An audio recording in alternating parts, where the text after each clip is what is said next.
Hi guys, so today we're looking at these. Seeing as the other day I reviewed this guy, the new version of the Ultimate Captain America, I thought I'd show the other figures I have from this set. No, I do not know whether they did. I get the feeling they did a Thor, but did they do any others? I get the feeling there was probably a Thor. This guy is so dusty.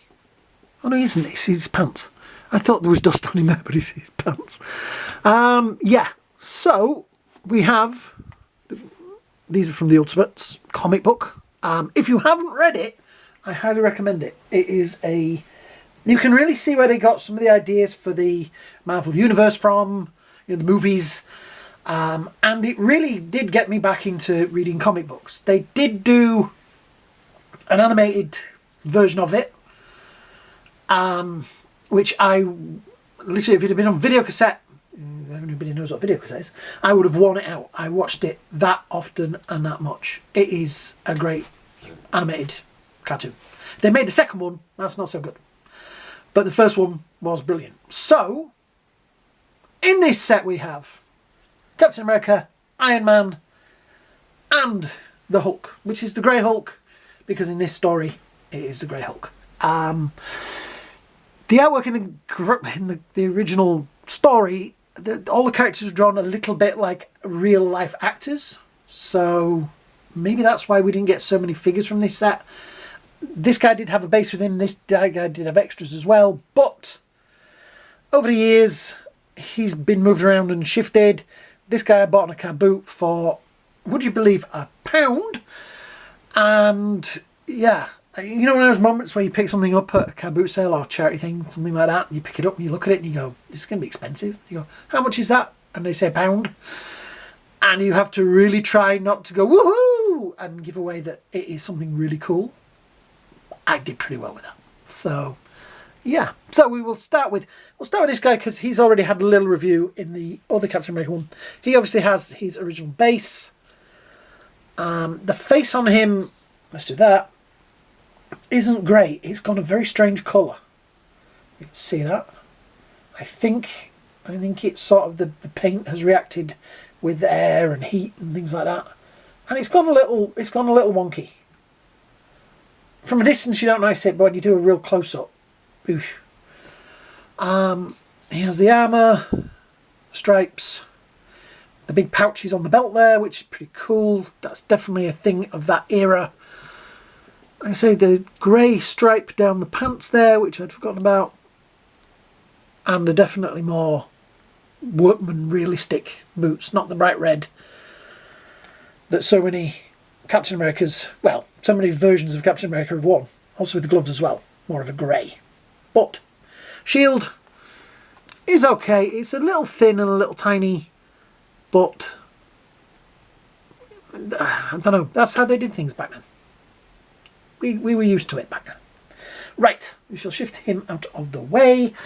We'll go with Iron Man because he is my favourite. Now, this was made long before the movies and things like that, and it was a different take on the armour, and I like it.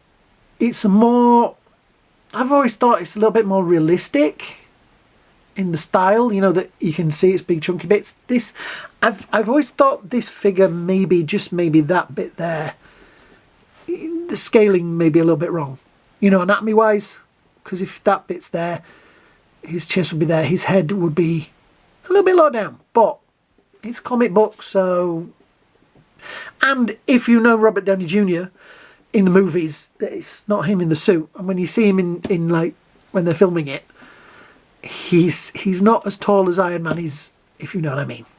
I'm trying to be polite to Robert Downey Jr. He's really short, okay?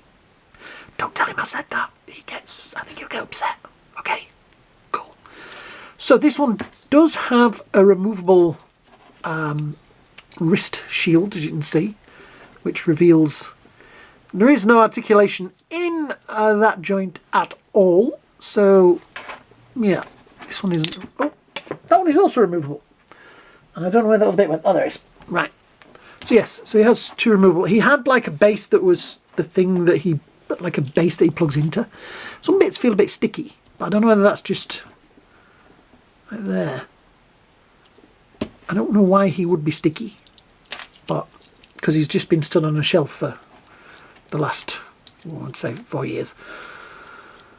Now we're going to try and put that back on. That way around. Excellent. So yeah, as you can see, he's got his little plug holes in there, which none of this actually plugs into. Have I got the arms the wrong way around now? No. Yes, maybe. No, that's the right way around. There we go. That one on there. So this one must go in here. Yes, the Ultimate Comics came out at a time when I was trying to find my life, and they were a big help. They reminded me of what I loved in comic books, and it's got Iron Man in it, so that was a definite plus for me. Yeah, I think this is a really nice figure. Articulation wise, I mean, it's the old days, the old Toy Biz. When does it say on there? 2008. So yeah, there isn't really that much articulation. Arms go around. Oh, actually that goes up quite nicely. Legs swivel kind of. Knees don't move.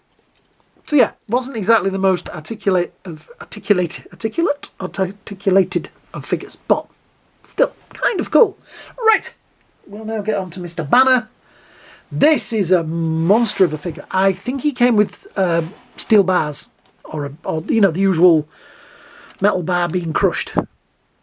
He stands pretty well for his weight. I am slightly worried. I've always been slightly worried that he could fall, but his feet are so big. I think he's pretty safe. Articulation wise, you got left and right, which means you can put him into angry that way or angry that way. Yeah. There is a lot of articulation in the body actually. It is a very big body. Let's just see if I can get there. There we go. Close up face. I don't know whether it's been dry brushed to make it grey. I think it was done in like a brown plastic and then dry brushed, which seems strange. That I would have thought they'd have done it in grey and given it a wash, but yeah, it's got some strange marks on it as well. But you can see his chest. I did have an urge to paint him green years ago, but you see, you can't much fall forward than that because that's where the feet and the legs lock. So he's pretty safe there. But yeah, I like it. I think it's got a definite character to it. And like I said, I was going to paint it green, but then I thought I like the Ultimates and I like the grey idea, so I always hope to pick up another one, but these are really hard to find, I guess, so yeah. I don't know, I should have really Googled and had a look to see what accessories he came with. But I guess the open hand, you could stick a body in that sort of thing, and yeah. I think it's a nice figure. I think all of these are nice figures for what we had back in the day. You know, this is what action figures are like. I do think there are slight scaling and other issues like that. Like his head is way too small, his body is way too long. The Hulk is actually about right, but then he's an exaggerated character, so it's hard to do him wrong, really, is it? You know what I mean? You can do his head too small, but you can say it's for reasons. So yeah, but I've always had an affection for these figures. They've always been on a shelf somewhere where, you know, around where I live. So yeah, these were my guys back in the day. So yeah, so that's it. That's my little show of these guys. I'm going to see how this does. If you guys want to see more of my older action figures and things like that, like, shares and comments and stuff at the bottom will let me know that you want to see this stuff. Yeah? So, thank you for watching. Hope you all have a great day. Hope you all have a great night. And I will see you all in the next video. Bye now.